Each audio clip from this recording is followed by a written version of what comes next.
Cruising more Cespa in my DeLorean. War's over, I'm a piece of Mandalorian. The story is some Star Wars historians deep in debate, but they play at Bennigan's. Rhyme renegade, sure to penetrate first and second defense. I won't hesitate. Got a job to do, endorse the guy that delegates. Got something against Skywalker, somebody really hates. I don't give a fuck. I'm after solo for all I carry. Could be behind at Yoda's dojo. Gotta make the money, credit's no good when the job was run a shop in your neighborhood. Think you can cook? I got a grappling hook. Let's make this quick, cause I'm really booked. I'm a devious, degenerate defender of the devil. Shoved on all the trash compactors on the detention level. My backpacks got jets. Well, I'm Boba, or the Fett. Well, I bounty hunt for Jabba Hutt to finance my Vett. Well, I chill in deep space. A mask is over my face.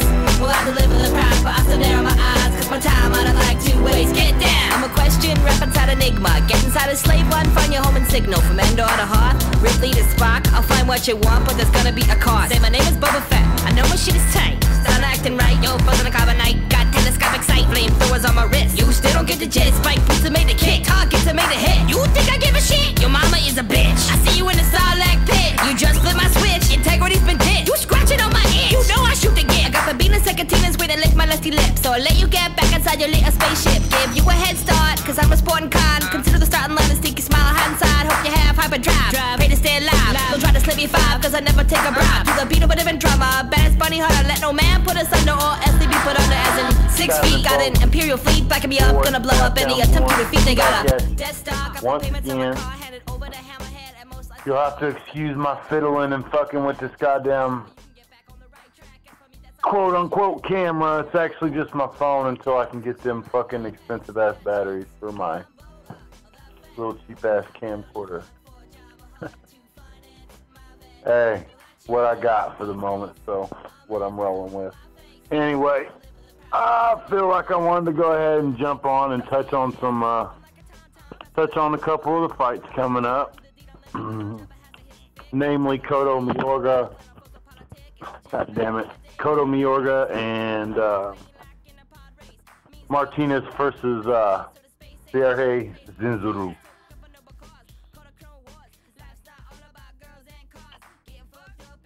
First, and probably easier one since I've watched about as much as I think I can watch on Sergey Dzindziruk.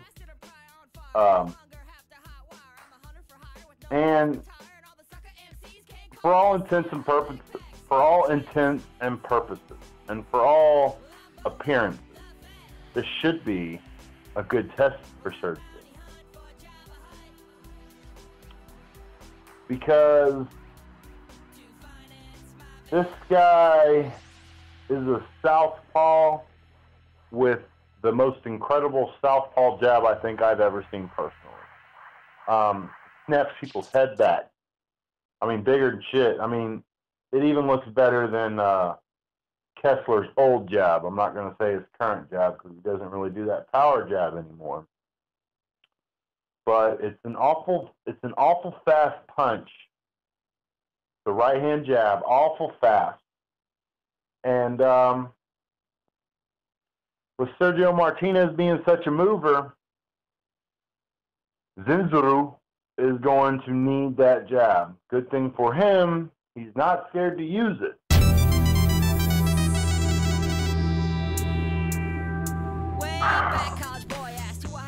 The problem is that Sergiy, I'm trying to pronounce people's names better, and to me, I didn't get a caption. I haven't seen any. You know, like they got pronunciations in the dictionary. I really need something like that for some of these guys' names because I can't do it. But Sergey Dzindziruk, pretty fast, but he's like, for a southpaw, he's fairly European orthodox. Stands up, defensive, good use of the basics. Not a flamboyant style to say the least, but technically sound. I would say more technically sound than Sergio Martinez.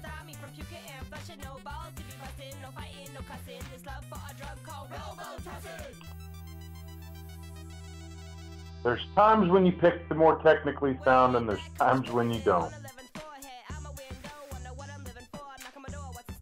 Sergio Martinez always has me doubting him for some reason, because I can't seem to get a read on whether he's just making Kelly Pavlik and Paul Williams look stupid for style purposes or because of style purposes. Because, listen, Paul Williams made it a close fight the first fight. I had Paul Williams winning. I don't want to hear any shit.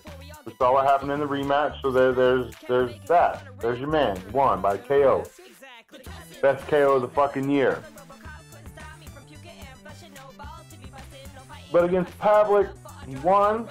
Did a good job. He split Kelly's face open. But in the middle of the fight, Kelly Pavlik, with his straight left jabs and straight right crosses, began to come back in that fight. Say I'm wrong all you want. I've watched it enough times. I was a big enough fan of Kelly Pavlik to know when he wasn't and when he was making the round. In my opinion, Kelly Pavlik hadn't got cut up again. He might have made that a close fight, but after he got cut up, he visibly backed off. You could tell. This isn't just a mental thing where we think he la la la. Pavlik was forced by Martinez to back off. And so I'm asking myself, Dzindziruk has a faster jab, a straighter jab, a more powerful jab than Kelly Pavlik. He doesn't use his straight cross, his left, because he's a southpaw. He's heavily reliant on his right, his left, or his right jabs, his right hook, lead hand hook.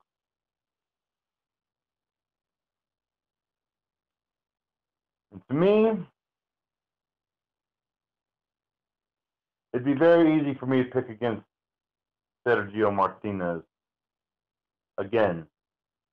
But as some of you may or may not have seen in some of my recent videos, or my year-end award video, if you have or have not seen it, I said I would never pick against Martinez again. I'm not going against my word anytime soon. The fact of the matter remains that Sergio Martinez is a hell of a good boxer and a good mover. And as good as Dzindziruk looks, when Santos was moving, punching, moving, Dzindziruk really didn't try to press the issue or rebound off of those.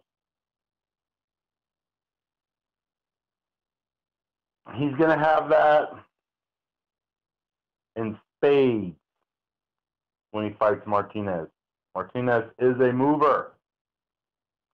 Martinez likes to punch, hit you, then leave your fucking range.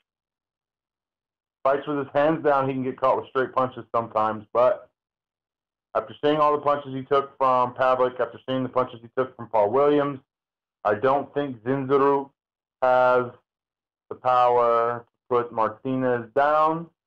And in saying that, if Dzindziruk can't put Martinez down or cannot make his jab the best weapon of the fight between the two fighters, if Dzindziruk can't do that, Dzindziruk can't win. My pick, Sergio Martinez, 12 rounds UD. I don't think he's going to stop Dzindziruk. His defense is pretty tight. He let some shots through, but not really the big ones. Catch my meaning. Now, moving on, Cotto Mayorga. Again, another fighter who I've heard his name a million times, and I'm still not sure how to rightfully pronounce it. Is it Mayorga? Is it Mayorga? We're going to go with Mayorga. Ricardo Mayorga against Miguel Cotto.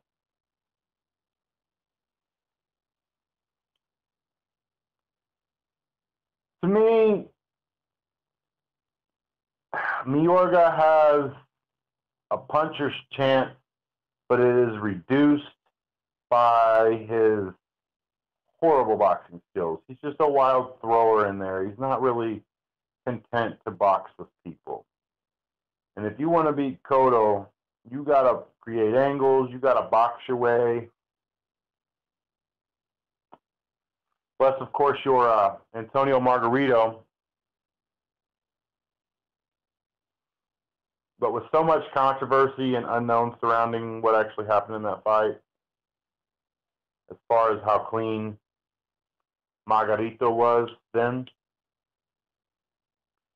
I'm going to leave the Margarito fight out of contention. I know it would probably seem like the best thing to base this off of, but even then, Ricardo Mayorga is a different beast, a totally, totally different beast than Antonio Margarito.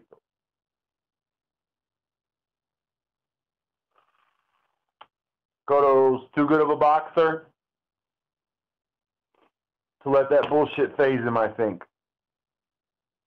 It's okay to get excited, though, because it's a Ricardo Mayorga fight. Why not? Just because you think he's going to lose? Fuck it. Who cares? He could turn it into a fucking war in there. You never know. Ricardo Mayorga you never really know. You know he's not a good boxer, but you know he's wild and he fucking goes after his guys.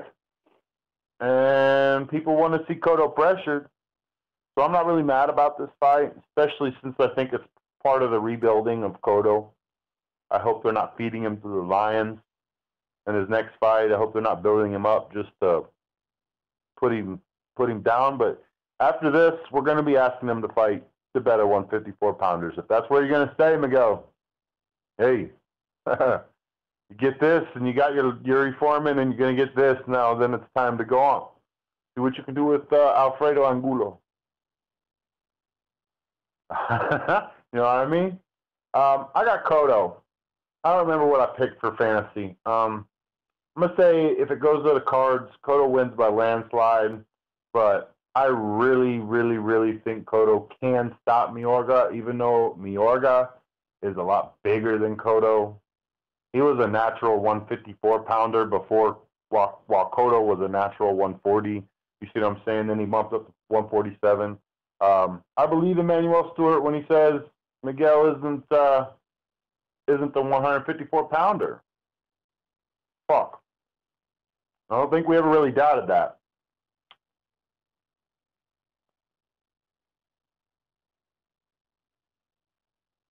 So he is going to be the smaller guy, but I think Cotto still has heavy hands at 154, has enough speed, and the guy is he's really a good boxer. Miguel Cotto is a good boxer. There's nothing anybody can really take away from Miguel Cotto. I could see Mayorga coming on, and I could see Cotto taking advantage of it and using it against him and making Mayorga run right into good body shots and run right into good hook. I'm gonna say Cotto by KO round